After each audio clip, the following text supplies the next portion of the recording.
So I've actually begun several stories, which were all kind of jockeying for position this week. But then some news hit the papers, and all the other stories took a back seat. I'll get back to what was in the newspaper later, but before we can talk about June 2nd, 2017 and the front page, we need to go back to December 4th, 1980, and address one of the longest running criminals on the FBI's top 10 wanted list. This is the story of Donald Eugene Webb and the tragic confluence between his life and that of the late Sheriff Gregory Adams.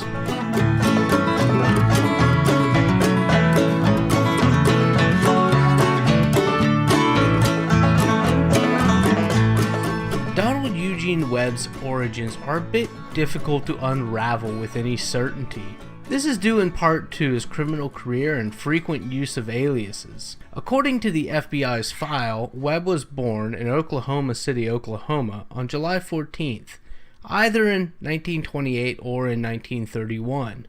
His list of known aliases is nearly a dozen strong, but at his birth his surname was actually Perkins. Raised by his grandfather in Oklahoma, Donald Perkins would enlist in the United States Navy in the early 1950s and ended up in Massachusetts, where he changed his surname to Webb. He worked as a butcher, a car salesman, a vending machine repairman, among other things, but throughout the time, he had his hand in numerous illicit activities and was possibly involved in organized crime.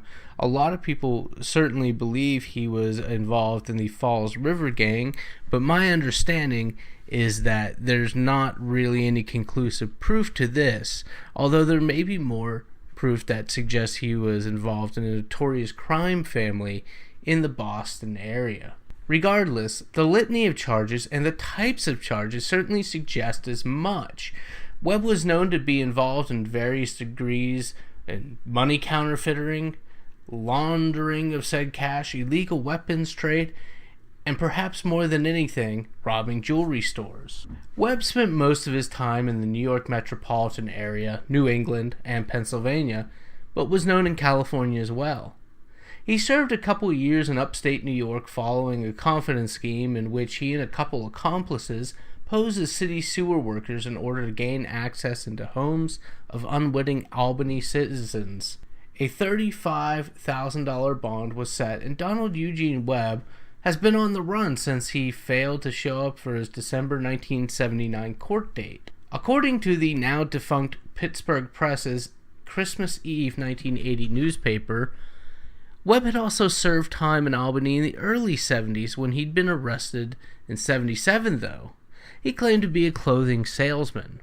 On December 4th, 1980, Webb was in Saxonburg, Pennsylvania, about 20 minutes from where I'm speaking, here in Butler County. The authorities believe that Webb was in town in order to burglarize a jewelry store. Regardless, Gregory Adams was a 31-year-old sheriff in Saxonburg, and right around 3 in the afternoon that Thursday, Adams pulled over a white 1980 Mercury Cougar XR7 after it failed to stop at a stop sign. The Mercury pulled into the lot of the Saxonburg Agway on Butler Road, and Adams blocked the exit. Adams approached the driver from the front.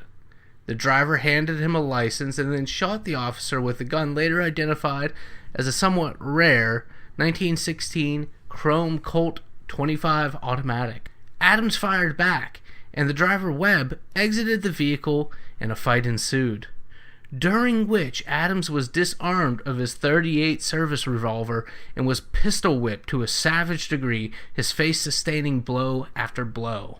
Adams ultimately was shot 3 times, one bullet going through an arm, but the fatal shots he took in the chest, collapsing a lung, and another shot which badly damaged his heart. With Adams mortally wounded, Webb took the microphone from the police radio, the cruiser's keys, and Adams' gun, fleeing the scene. A Mrs. Freeling from a nearby house was informed of the shots from her son, who was upstairs in his room, initially dismissing them because, well, one, it's Saxonburg, and that doesn't normally put people on edge for hearing gunshots, except, it's the middle of deer season. Tried to dismiss them at first, but quickly came outside to find an officer on the ground. Adams told her that he did not know the man who had attacked him, but had gotten the license number on the Massachusetts plate. Adams lost consciousness shortly afterward and died while on the way to Butler Memorial Hospital. Later on, investigators found the driver's license on the scene, and it created some initial confusion. The New Jersey license was expired and belonged to a man named Stanley John Portis. Investigators found out that Portis had actually died in 1948, but had been married to a woman named Lillian, and Lillian was married to a man named Donald Eugene Webb. Based on a quick initial composite sketch, another confusion was ruled out as a West Virginia convict, having been originally suspect following that composite drawing, had been ruled out. That was kind of a convoluted statement, but bear with me here.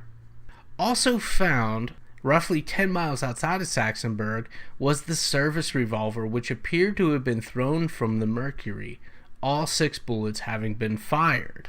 The Mercury Cougar was found later in December at Howard Johnson in Warwick, Rhode Island.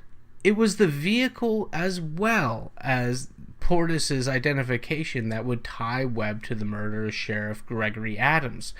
Looking into the blood in the Agway lot showed the investigators that the culprit was also likely injured. The dried blood in the driver's area further suggested that Webb had been shot in the leg when Adams had returned Webb's initial fire, or while firing during the skirmish itself. 10 days after finding the Mercury, the final day of 1980, a federal arrest warrant was issued for Donald Webb. By May of 1981, he was on the FBI's most wanted list. In July 1981, an anonymous tip came in that Webb was hiding out in Fall River, Massachusetts, a town in Bristol County where Webb was known to be pretty well connected. As I said, there's a lot of speculation that he was involved in a Fall River gang. Regardless, the tip went to the Boston FBI offices, and this is the last confirmed sighting of Webb, who was able to slip away before authorities could close in. Webb would spend the better part of 30 years on the FBI's top 10 most wanted. At the time he was removed in 2007, he had held the record until he was surpassed in 2010 by Victor Manuel Garana, who currently holds that distinction. While watching and reading reports over the past 4 decades, the word that routinely comes up is ghost. That's what Webb has become in the popular mind. Authorities believe that he is likely in the New England area because that's where he has the strongest connections, having been involved with a crime syndicate in the eastern Massachusetts region.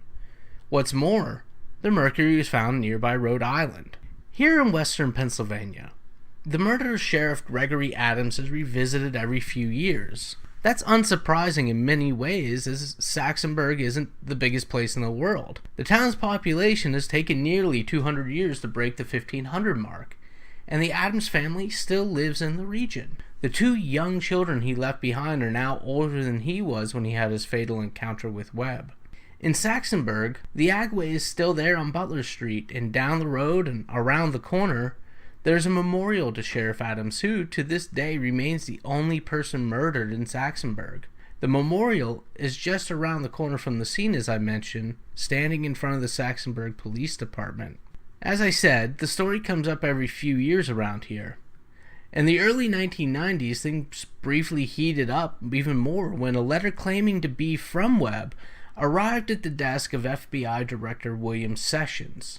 According to the February 10, 1990 Pittsburgh Post-Gazette article, the letter came after the story had run on the nationally syndicated America's Most Wanted television show.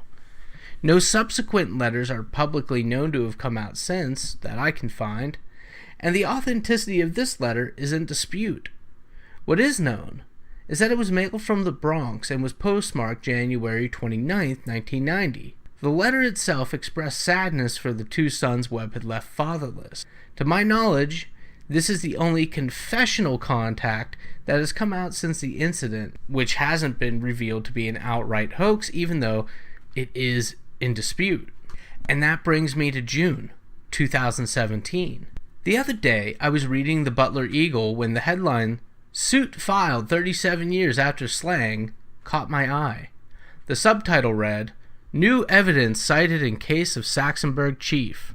After nearly 40 years, what new evidence has come up? Well, Donald Eugene Webb was married to a woman named Lillian. As you recall, it was her former husband's driver's license that was found on the scene. Lillian remained married to Webb until 2007, the same year he was removed from the FBI's most wanted list. She cited abandonment. A more recent investigation of her Dartmouth, Massachusetts home found a secret room in the closet. Inside that secret room was a cane. Evidence suggests that Webb was shot, likely in the leg, and thus may have needed a cane for mobility. The article in the Eagle stated that the FBI is expected to release more information regarding this new evidence within the coming weeks. Either way, Gregory Adams' widow and 2 adult sons are taking Lillian Webb and her son Stanley Webb to civil court. Money isn't the true aim, though, as the Adams family hopes to be able to learn more about the whereabouts of Donald Eugene Webb through these means. This new evidence suggests that Lillian and or Stanley know more than the years of silence suggests.